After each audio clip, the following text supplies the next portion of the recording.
Hello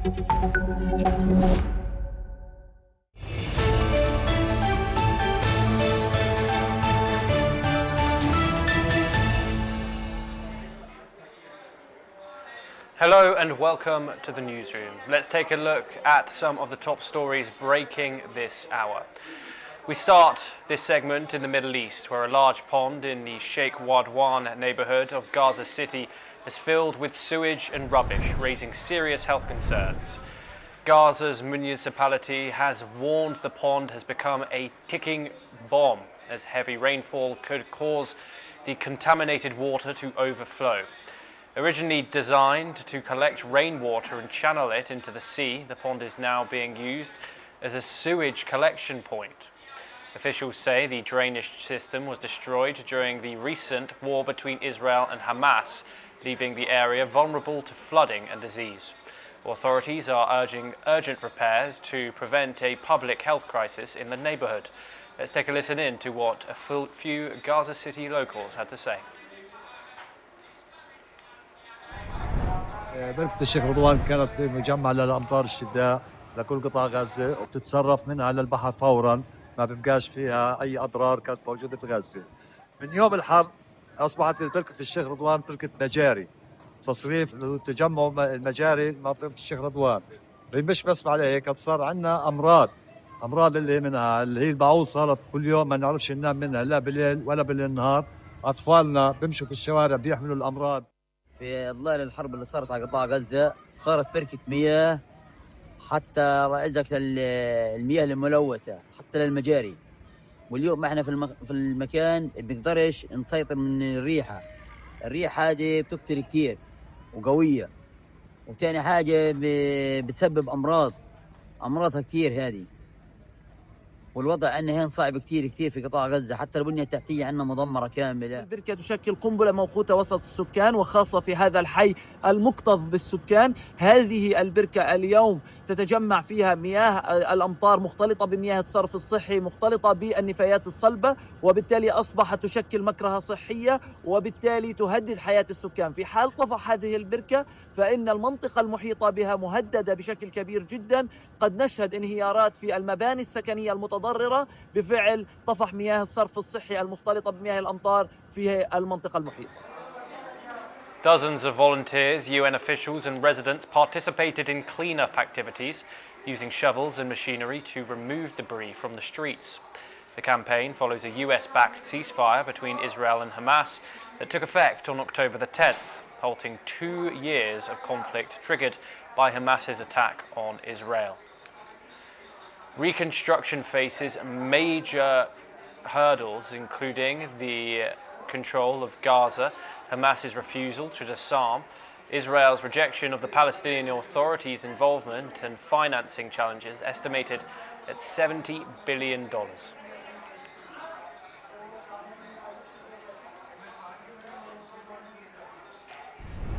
We move on. لنا جميعا أن نقف موحدين بكل فئاتنا من أجل إنهاء هذه المعاناة، لنرسل رسالة للعالم أن على هذه الأرض ما يستحق الحياة، وإننا شعب قادر على صنع الحياة. اليوم هذه الرسالة من خلال هذا التنسيق والعمل المشترك مع بلدية غزة والغرفة التجارية وشبكة المنظمات الأهلية وزملائنا من منظمات أممية ودولية، جاءت لتؤكد وقوفنا جميعا إلى جانب شعبنا الفلسطيني. Palestinians with support from local organizations and UN agencies launched a campaign in Gaza City to begin rebuilding the enclave devastated by 2 years of war. Ahmad al-Shawa, the director of the Palestinian Network, called the effort a sign of hope to clear 60 million tons of rubble and restore Gaza. Let's take a listen in to what he said. حان لنا جميعا أن نقف موحدين بكل فئاتنا من أجل إنهاء هذه المعاناة، لنرسل رسالة للعالم أن على هذه الأرض ما يستحق الحياة، وإننا شعب قادر على صنع الحياة.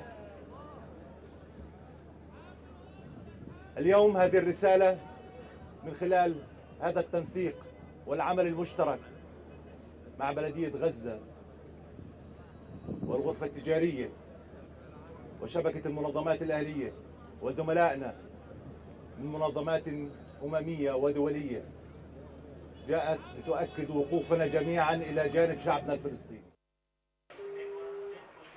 Now, dozens of volunteers, UN officials and residents participated in cleanup activities using shovels and machinery to remove debris from the streets. The campaign follows a backed ceasefire between Israel and Hamas that took effect on October the 10th, halting 2 years of conflict triggered by Hamas's attacks on Israel. Reconstruction faces major hurdles, including disputed control of Gaza, Hamas's refusal to disarm, Israel's rejection of the Palestinian Authority's involvement, and financing challenges, estimated at $70 billion.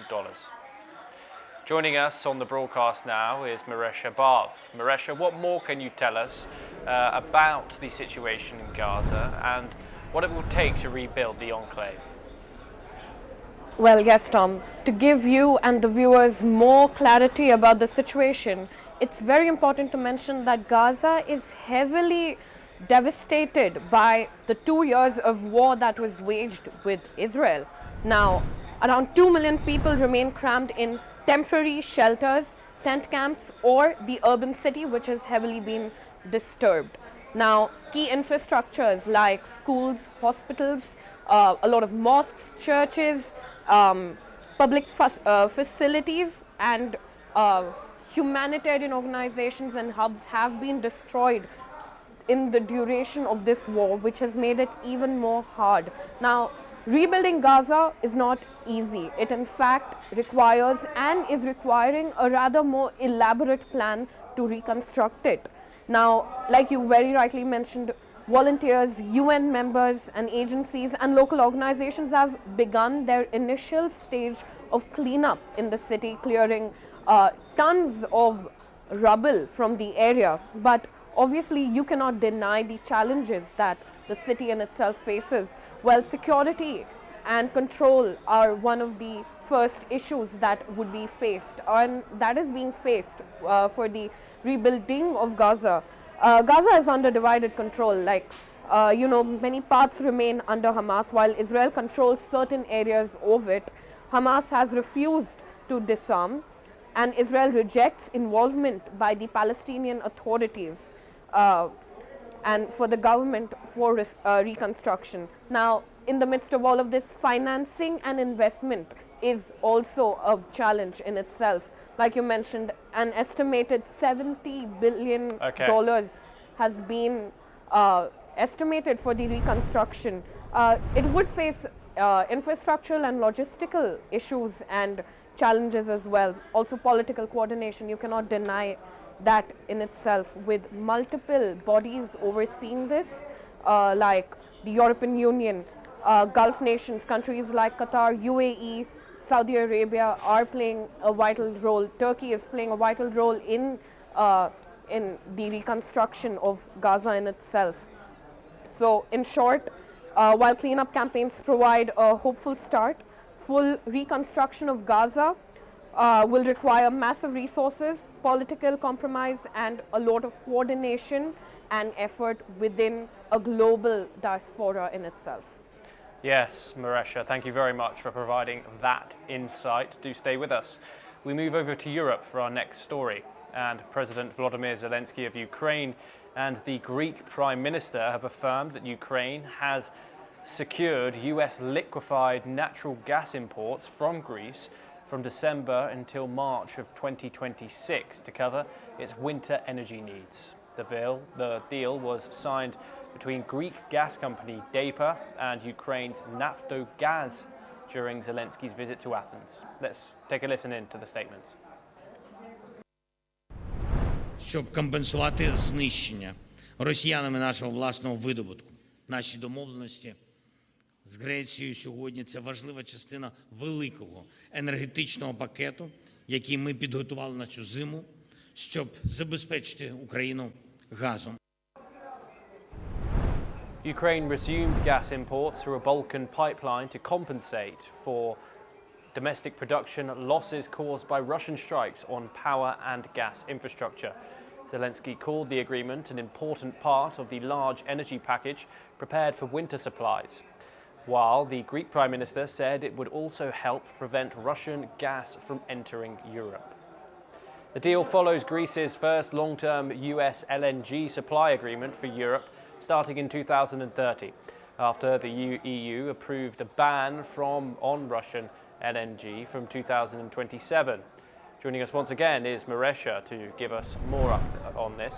Maresha, what more can you tell us about this deal and the notable points that have come from the meeting? Well, notably, Ukrainian President Volodymyr Zelensky has kick-started his Europe tour by firstly arriving here in Greece. Now, the tour is expected to produce significant developments in energy cooperation, defense capabilities, and strengthening of political alliances and support for Ukraine amidst the internal corruption scandal that has come across in recent times. Now, key developments in Greece that we are noting down is the gas import deal. Greece and Ukraine have struck an agreement with regards to the gas import towards Ukraine. The deal is valued at nearly 2 billion euros and will help compensate for the loss of Ukrainian energy with war that has been going on with Russia. Now, energy securities is also part of the agreement that has been struck with Greece. Yes. For the LNG, like you mentioned. We are expecting high-level meetings with Zelensky and the Greek Prime Minister, and to discuss bilateral relations, security developments, and European supports and mechanisms to increase support for Ukraine. Now, when you look at the Europe tour in itself, you can expect, or we are expecting, a lot of talks with regards to defense strengthening. Now in France, as he's to visit France and Spain in the coming days, we are expecting a historic deal, rather, to be struck on strengthening Ukraine's facilities.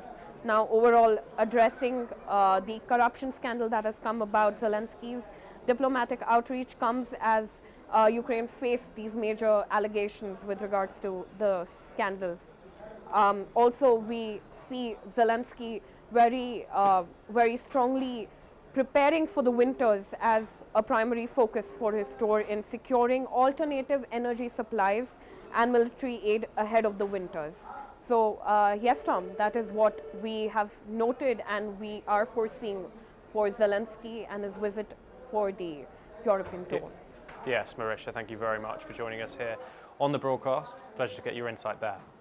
We now move on and over to the Vatican, where Pope Leo has decried poverty and urged world leaders and Catholics to support marginalized people as the Church celebrates a jubilee of the poor.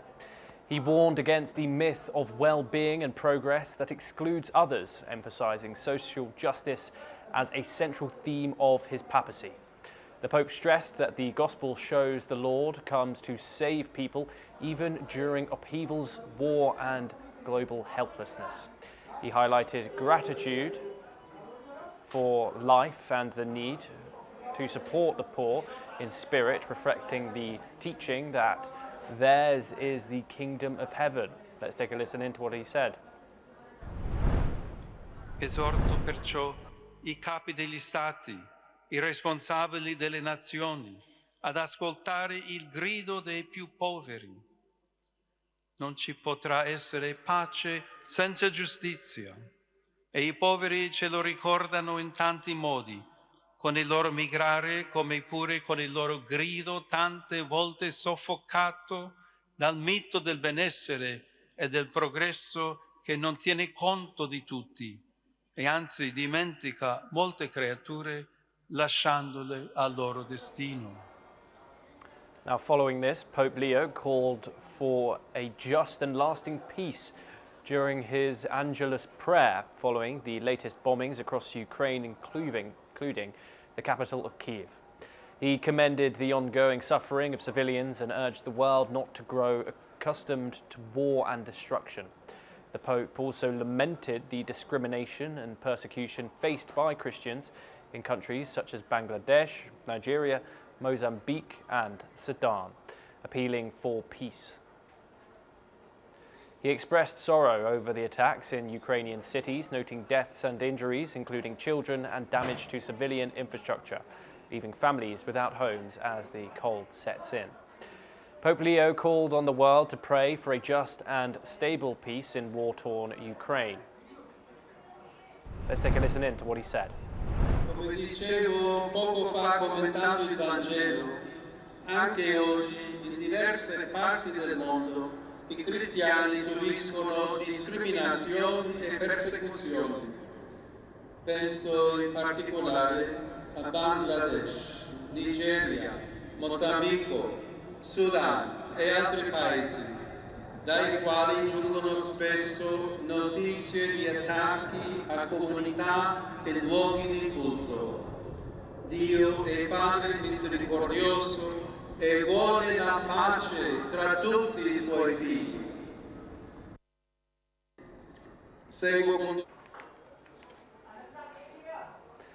Okay, my apologies. We seem to be having some technical issues.